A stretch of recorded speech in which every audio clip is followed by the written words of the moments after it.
Assalamualaikum warahmatullahi wabarakatuh. Saya Fadila dari Satu Putri FM 2208-30179 akan mempresentasikan laporan vaksinasi independen bersertifikat dari Reviewed Academy dalam program Data Analytics with Gen AI. Saya akan membahas pada presentasi ya.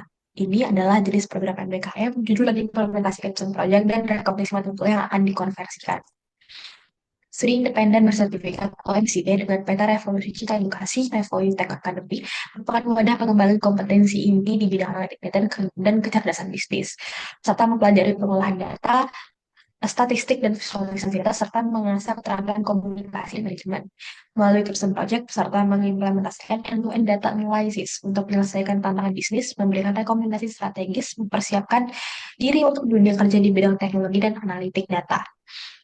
Judul dokumentasi dari Capstone Project ini adalah optimalisasi penjualan produk in-store di negara bagian selatan Amerika melalui pendekatan regresi dan visualisasi dashboard.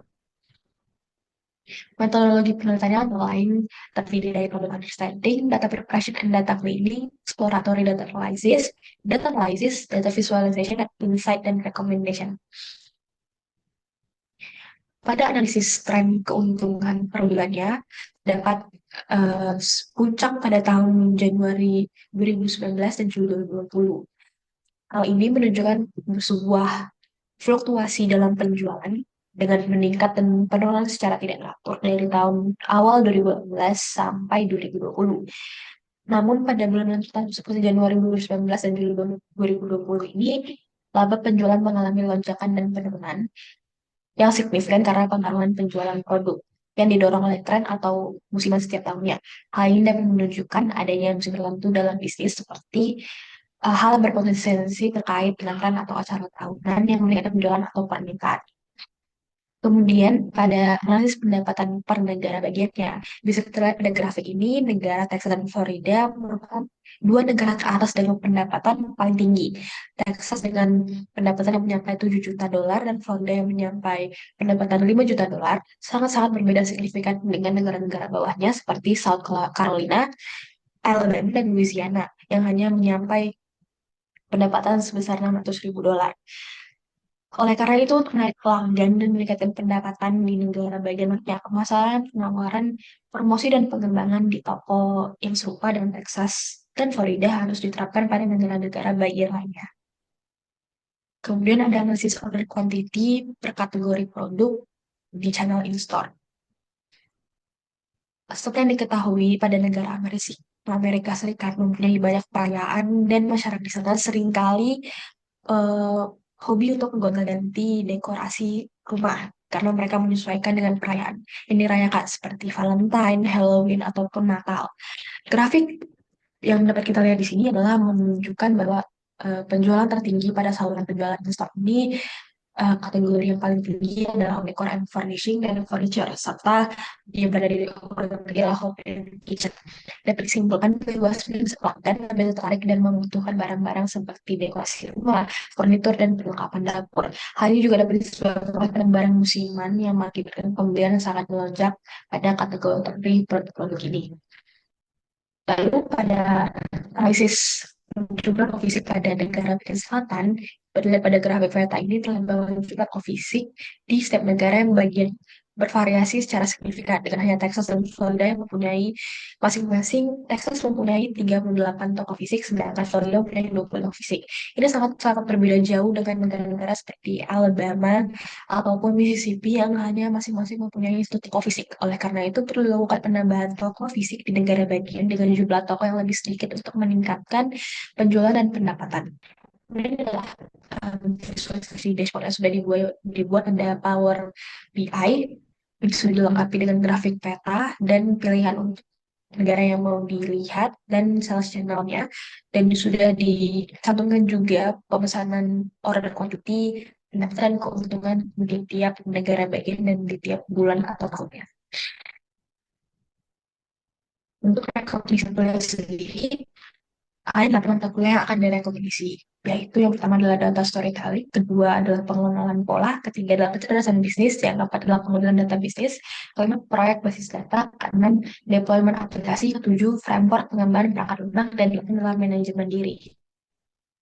Pada rekomendasi mata kuliah data storytelling yang bertujuan mengembangkan kemampuan mahasiswa dalam mengolah, menganalisis, dan menyampaikan data melalui narasi yang informatif dan menarik.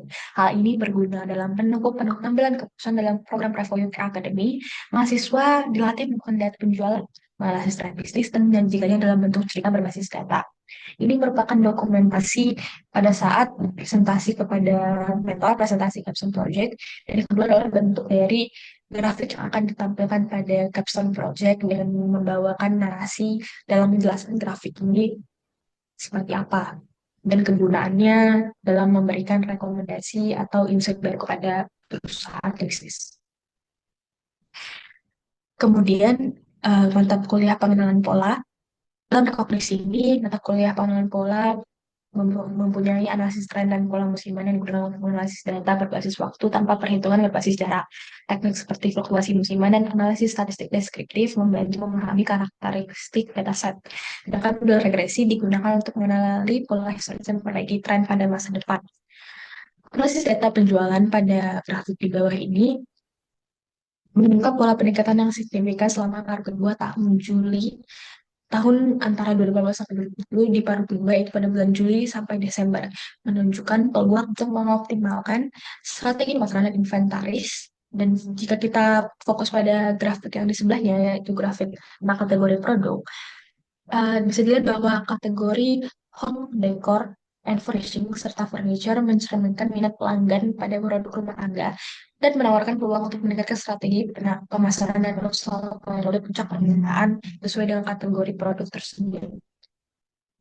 Lalu pada mata kuliah kecerdasan bisnis yang merupakan ilmu yang mendukung pengambilan keputusan bisnis melalui analisis data, performa, dan lingkungan.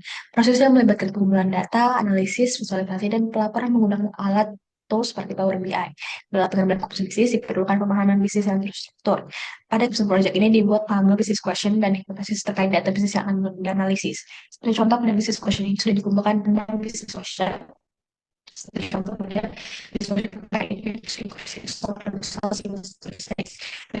bisa meningkatkan penjualan channel store pada negara bagian selatan, yaitu dengan step outcome-nya kita harus mengevaluasi masing-masing dari channel penjualan di negara bagian selatan di setiap negaranya. Kemudian ada contoh kesimpulan dibuat untuk mencapai key performance indicator pada analisis capstone project ini, seperti mengecek evaluasi dari setiap sales channel pada tiap negara bagian selatan. Lalu ada hipotesis tentang mengoptimiskan marketing dan distribution strategies di negara bagian selatan dengan fokusnya pada permintaan atau pemesanan produk paling tinggi. Sini kita bisa lihat dari tabel di sini ada hal yang harus kita lakukan dan uh, hasil dari analisis yang dilakukan pada hipotesis ini. Kemudian ada kuliah pemodelan data bisnis yang membahas konsep dan teknik untuk merancang dan mengelola data sesuai kebutuhan bisnis. Pendekatan dengan model regresi membantu perusahaan mengambil pola historis dan tren untuk membuat keputusan strategis berbasis data. Pada gambar-gambar di bawah ini merupakan kode script dalam melakukan analisis regresi pada 10 Python. Kita mencari hubungan variabel antara variabel keuntungan sebagai Y dan variabel diskon sebagai variabel X. Pada hasil analisis regresi di grafik ini terlihat bahwa persebaran titik-titik itu menjauhi titik ekor merah dan hasilnya merupakan tidak linear dengan nilai R-squared 0,05777 atau 5,7%. Hal ini membuktikan bahwa model tidak dapat secara kuat menjelaskan hubungan antar variabelnya. Oleh karena itu ternyata bahwa masih banyak faktor yang dapat mempengaruhi profit selain variabel diskon. Kemudian ada proyek basis data. Rekognisi mata kuliah ini dalam kegiatan studi independen Revolut Academy diberikan melalui penerapan konsep basis data untuk mendukung kebutuhan bisnis data. Aktivitas proyek ini dirancang untuk meningkatkan efisiensi pengelolaan data dan mendukung pengambilan keputusan strategi secara cepat. Bisa kita lihat pada gambar ini merupakan data analisis yang dilakukan pada tools BigQuery Google Cloud atau yang mirip dengan MySQL. Pada tools ini dianalisis tentang kapan rata penjualan tertinggi harian pada tahun 2020 dengan menggunakan query yang ada pada gambar 10 dilihat pada hasil analisis menunjukkan bahwa untuk pertama dengan tingkat penjualan tertinggi terjadi pada tanggal 1 Oktober 2020 dengan pencatatan penjualan sebesar 422.378 per berbagai set. Kemudian ada rekomendasi mata kuliah deployment aplikasi. Dalam studi independen Revolut Academy, ini diterapkan integrasi dashboard interaktif ke website penggunaan HTML dan ML Codes. Mahasiswa mempelajari strategi deployment aplikasi mulai dari persiapan, pengujian, hingga penggunaan keseluruhan produksi. Sebagai contoh ini, proyek yang saya lakukan adalah mengintegrasi dashboard Power BI ke dalam file HTML dan diunggah ke GitHub untuk meningkatkan aksesibilitas dan lain. Ini merupakan kode script yang menggunakan HTML dan Django codes dari Power BI sendiri dari dashboard yang sudah dibikin. Kemudian ini merupakan hasil dari pengunggahan ke sebuah website. Dashboard ini bisa diakses oleh seluruh pengguna tanpa harus mempunyai aplikasi Power BI itu sendiri. Kemudian pada mata kuliah framework pengembangan dan pengembangan, proses ini pada rekognisi menggunakan pengembangan integrasi dashboard Power BI ke dalam website dan repositori GitHub. Bisa kita lihat pada grafik ini merupakan tahap-tahap di mana memasukkan file yang berhubungan dengan analisis kita pada repositori GitHub. Terus ini menyangkut penyisipan embed codes ke file HTML, pengelolaan file di GitHub, dan publikasi melalui GitHub Pages. Misalkan dashboard interaktif yang dapat diakses secara luas. Bisa kita lihat pada gambar di screen adalah uh, kode tampilan dari website tentang dashboard yang akan kita unggah ke GitHub Pages dan penjelasannya. Ini bukan asal dari unggahan ke GitHub Pages. Di sini sudah ada project itu menjelaskan tentang apa saja yang akan kita lakukan pada proyek ini, lalu dataset yang digunakan, key performance indicator, lalu ada tampilan di dashboardnya sendiri. Kemudian ada file HTML atau website yang sudah jadi agar bisa diakses oleh semua pengguna dan rekomendasi yang dari analisis yang sudah dilakukan. Kemudian terakhir adalah rekognisi mata kuliah manajemen diri terwujud melalui aktivitas yang melatih keterampilan pengelolaan waktu dan prioritas baik dalam tugas akademik seperti pembelajaran modul dan proyek kelompok maupun kegiatan non-akademik seperti mengikuti organisasi. Mahasiswa belajar menyusun jadwal harian dan mingguan untuk menciptakan keseimbangan antara tanggung jawab, akademik, dan pengembangan diri. Kerangka ini membangun fondasi kesuksesan dan kehidupan nanti. Pada gambar di bawah merupakan pemanfaatan dari tools Google Spreadsheet, di mana pada Google Spreadsheet ini saya melakukan pembagian tugas dengan teman-teman kelompok saya dan melacak pelaksanaan tugas mereka sesuai role mereka dan pada Google Spreadsheet ini telah ditulis bahwa tentang judul tugasnya apa dan hari mulai dan hari deadline-nya. Jadi pengerjaan setiap tugas dari masing-masing anggota kelompok dapat diakses dan dapat dilacak sesuai deadline sudah ada.